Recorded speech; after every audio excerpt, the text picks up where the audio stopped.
morning, everybody. Game Time Brian, otherwise known as the Mailman. Just wanted to do a quick video. It's been a while. It's been a couple weeks since I did my 4-part breakdown of the NFC East. If you didn't see it, go check it out. I predict the schedule for the Eagles, the Cowboys, the Giants, and the left-hand up Commanders. We will revisit that, me and my partner Primetime Phil on Primetime Studios. We will revisit that after training camp, prior to the season beginning. I want to touch on something. It's kind of like the dog days. There's a lot of rumors going on right now. What's going to happen? What's going to happen with D-Hop? What's going to happen with Dalvin Cooks? Listen, man, the money's not there for these guys. The money is not there for D-Hop. Look for him to go to the Patriots. Dalvin Cook, who knows? It might be one of those situations like a Zeke Elliott where you wait, might be smarter to wait until training camp, until there's an injury. Somebody's going to have an injury. I'm not wishing it. It's just a fact.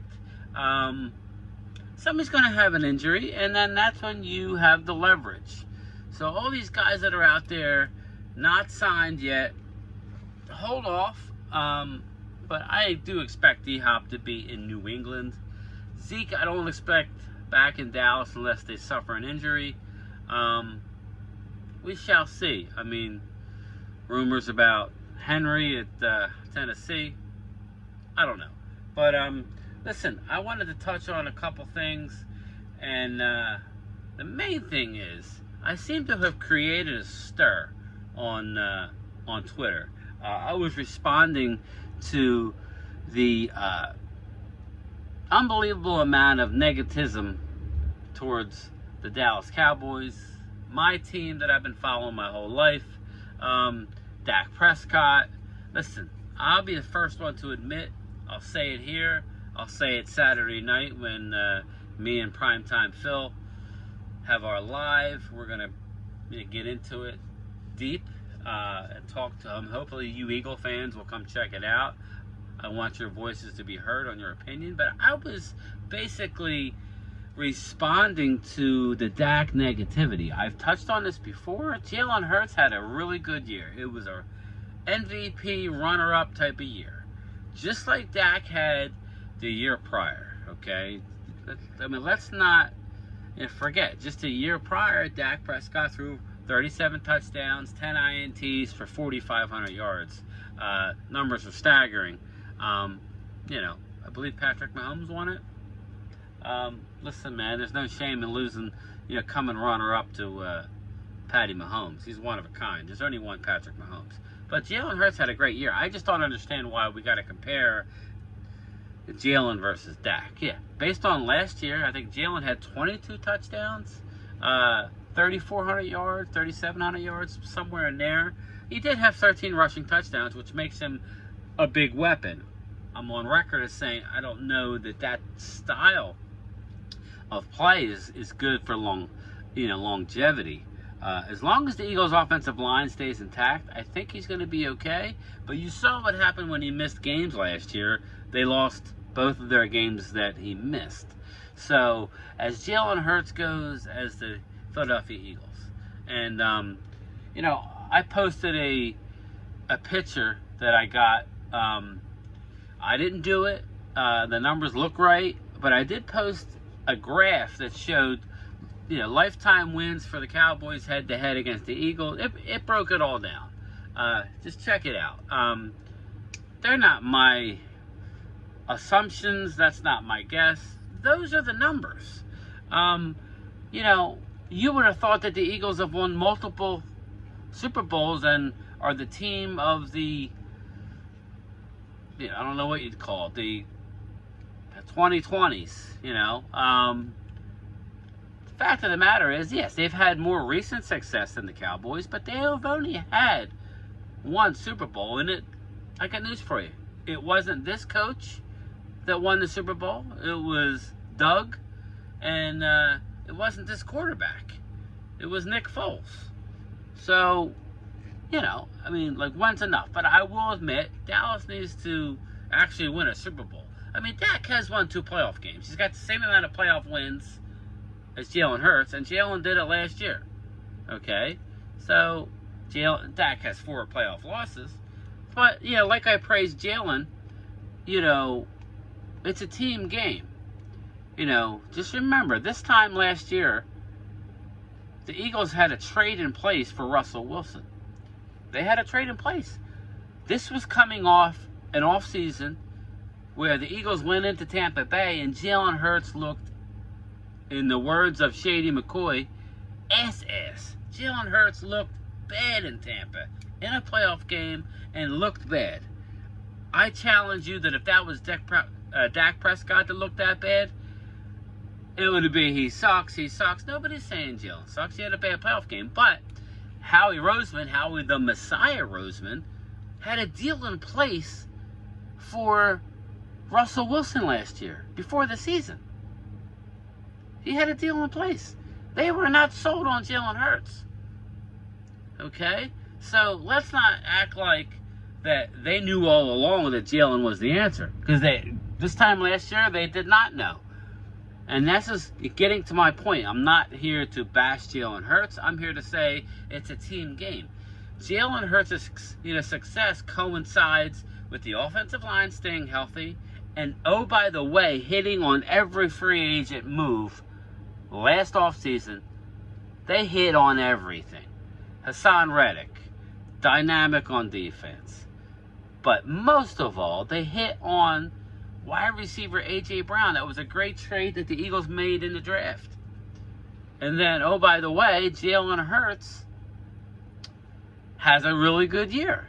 It's not surprising. I think Eagles fans deep down understand that. I really do. But whatever. Listen, I live in South Jersey. I'm a diehard, actually, season ticket holder, Phillies fan. Flyers have been on bad luck. Diehard Sixers fan. I know the Cowboys fans in this area are annoying. Trust me. I'm not one of those guys, but whatever. I get it. You're tired of hearing about the Cowboys, and we haven't won the Super Bowl in a long time. We've only won 2 playoff games in the last, since 2005. Well, after, it was technically, 95. Excuse me, 95. But it was the 94 season. I'm here to defend Dallas, and I'm not here to shit on the Eagles. But you guys can do whatever you want. But I would just ask you of this. I would ask you, when comparing the Eagles, yes, I will say you've had more recent success. But Dak Prescott's record against the Eagles is 8-3. So you've had more team success. That's why I say it's a team game. You haven't had a lot of success against Dallas. So that's what I'm saying. I'm not going to blame it all on Jalen Hurts. It's a team game. Whether you don't have an offensive line or you don't have a defensive line. Listen, Dak Prescott did what he did last year. Had his career high in interceptions. He was throwing to CeeDee Lamb and a bunch of nobodies. Noah Brown's gone. You had Michael Gallup coming back from a season-ending knee surgery that obviously he wasn't ready. He's already showing way more explosiveness this year. You drafted Jalen Tolbert. He had a washout of a season. They're expecting big things from him, but I'm not going to sit here on a pedestal and bring up Jalen Tolbert's name. But the name that I am going to bring up is Brandon Cooks. Brandon Cooks is already turning heads. It's amazing, and I know you're always going to hear that. Oh, well, he's on the Cowboys now, so he's the best thing since sliced bread. No, I'm not saying that. What I'm saying is he's a speedy receiver. That's a fact. He's a walking 1,000-yard receiver. So, I expect Dallas. I predicted Dallas to win 11. I also predicted the Eagles, to win 11. I think that the Eagles, I have them getting off to like a 6-0 start, the Eagles, and still having 11 wins. I think the Eagles ceiling is 12 wins, but I'm telling you, I warn you, we will touch on it after the preseason. I warn you that if they don't get off to a hot start, their schedule does get tough. But be that as it may, we'll deal with that down the road. What I'm getting at is it's a team game. It wasn't all Jalen Hurts' fault the year prior. It wasn't all Dak Prescott's fault last year. Now, Dak is going to be having a new offense, But when talking about career or like team stats and Super Bowls, I know it's been a long time, but Dallas has been to 8 Super Bowls. Eagles have been to 3. Dallas has won 5. Eagles have won 1. Yes, it's been more recent. Shout out to them. I would ask you Eagle fans, back when Andy Reid and Donovan McNabb was there, you guys beat the hell out of us, meaning the Cowboys, year in and year out. And you did win some playoff games. But at the end of the day, you lost to the Panthers. You lost to Tampa in a championship game. You kind of choked it away there. Now, granted, you got there. But if you were being honest, you would admit that you didn't win as much as you should have. Now, it's funny because when I was a kid, and you guys had Buddy Ryan, and that was when we were winning our Super Bowl. I'm not talking when I was 5 years old, and I'm going to date myself here, but my first experience was losing. I don't remember the Miami Dolphins Super Bowl win. I remember losing to the Steelers in back-to-back years. That was my first experience as a Cowboys fan. I do remember that. So the 90s was, I was an adult at that point. Teenager into my 20s there. And that's when we won. And Eagles would seem to beat the hell out of us every year during the regular season. And that seemed to be good enough for you guys back then. The Eagles fans seemed to be content beating us, but yet, just like that one, it was under Barry Switzer in 1995. I was at Vet Stadium when you guys stopped Emmitt Smith 4 times in a row. You remember Merrill Reese? They stopped him again! And the Barry Switzer kept running, tackle, right, boom, 4 times in a row. Well, that was like your Super Bowl that year. I was there. It was a frustrating day. Eagles had a dominant defense, but you didn't do none that year, and that kind of was your Super Bowl. But Dallas ended up actually winning the Super Bowl that year, the same year that I'm talking about. We ended up going to winning. We beat the Pittsburgh Steelers in that Super Bowl, and it wasn't the best. But at the end of the day, who cares how you play?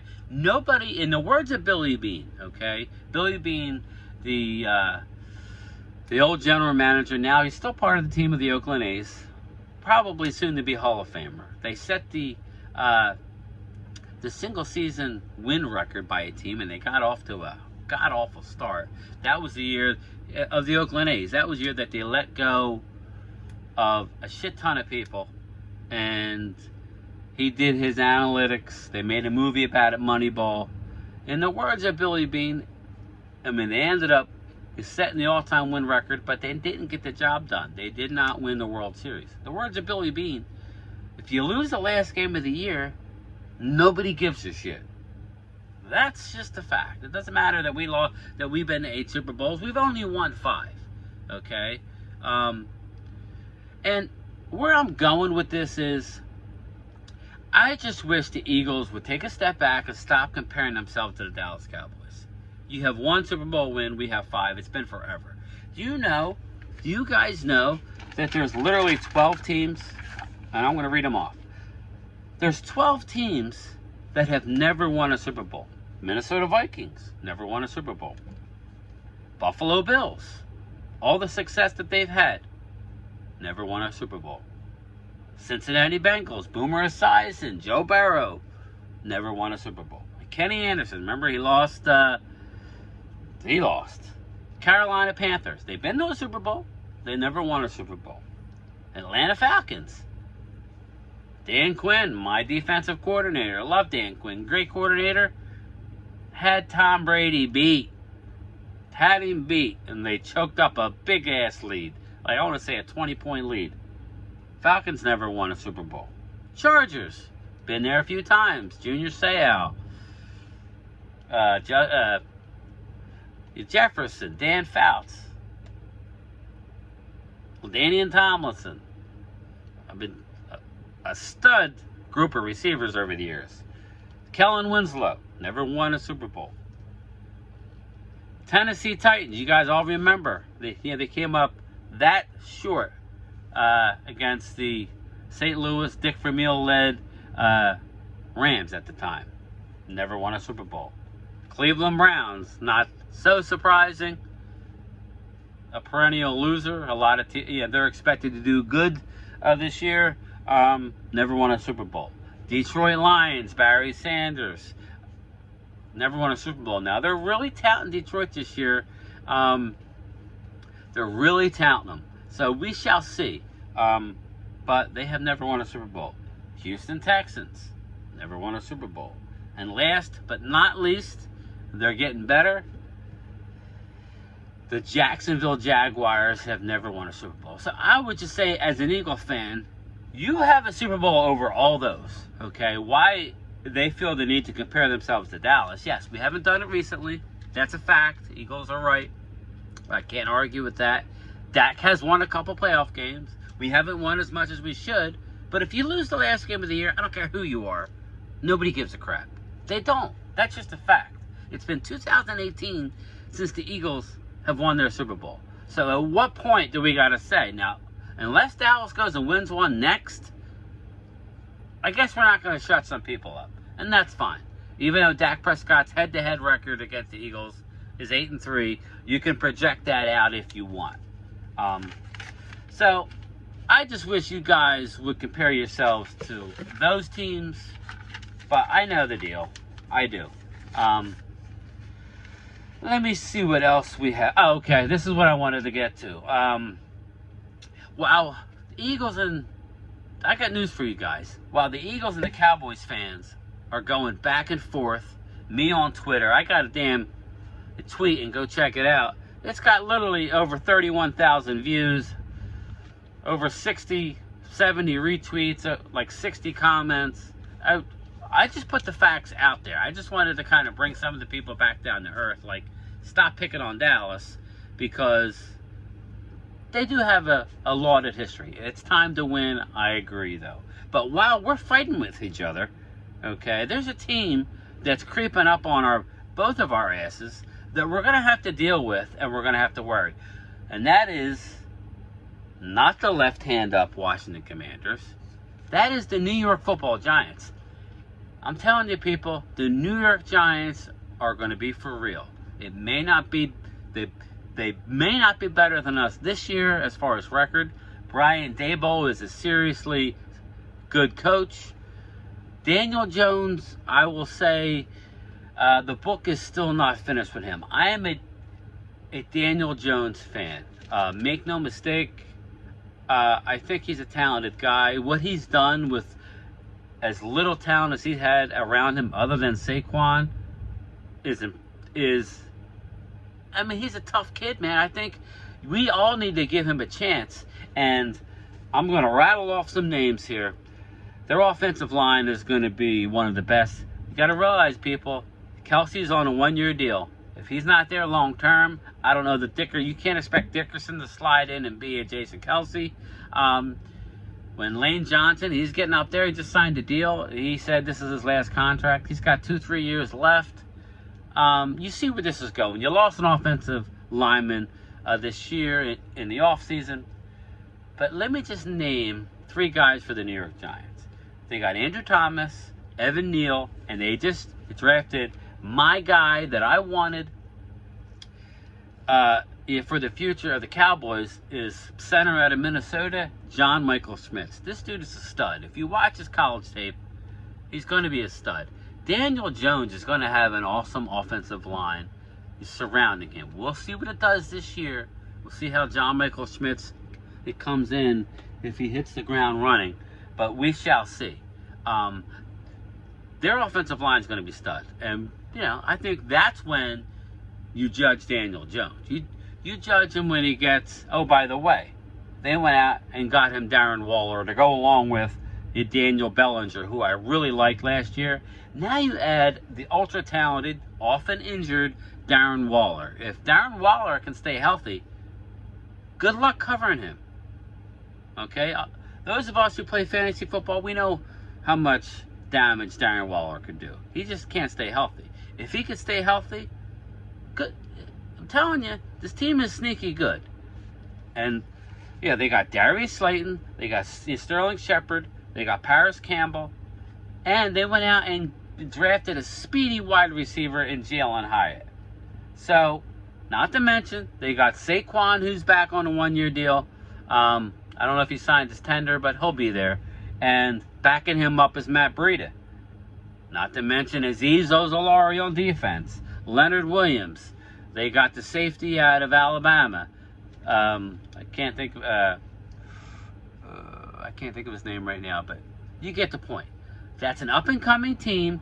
I got them winning 10 games, and looking at their schedule, I think that's an easy thing. They're going to be on our heels. If the Cowboys or the Eagles suffer a major injury, we could be looking up at the Giants this year. I'm not projecting them to beat us this year, but over the next few years, that's the team. We're going to be sitting there worried. We're going to be worried about the Eagles. The Eagles are going to be worried about the Cowboys, and lo and behold, the Giants are going to go right by us.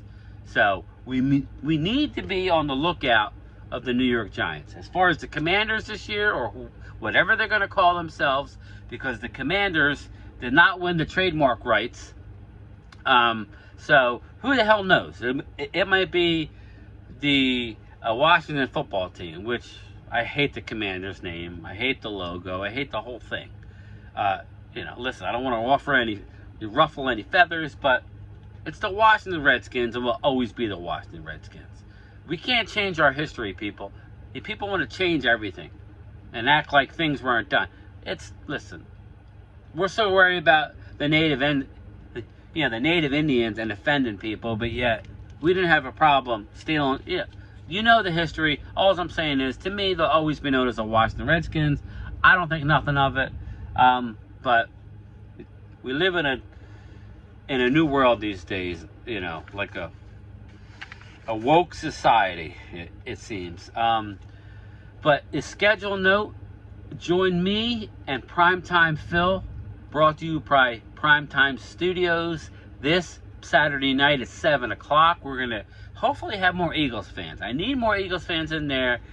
We have a handful, but they need company because your voices need to be heard. Like I said, this isn't a loudmouth, Cowboy, we're great, you suck. I've greatly respect the Eagles fans. They're very, very... Philly fans in general are the most knowledgeable fan in sports. I'm sorry.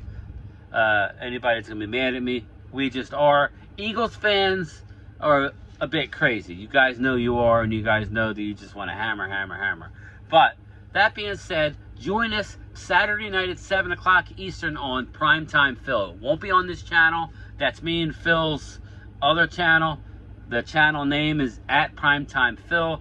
I will link that in when I get home from work. I'm using my cell phone now. I will link it and put it at the bottom of this video so you can click right on there. Join the show. Phil does a great job with graphics. We always have a big crowd, but I want some new faces. So I got to get back to work. My lunchtime chat is about up. I think I went almost a half hour. I think that was pretty good. I'm really looking forward to this season, man. Really looking forward to it. I think the Eagles are going to get off to a good start. The Cowboys are going to have to try and stay in lockstep, stay within a game or two, because it could be a replay of last year if we stumble out of the gates. And we do have a new offense. So it'll be interesting because the Eagles have lost 7 pieces on defense. They did re-sign their cornerbacks, but that's all I got. Join us Saturday night, Primetime Phil, 7 o'clock Eastern time. Be there. Game time, Brian, is... I have to get back and deliver the mail. I am out. Peace.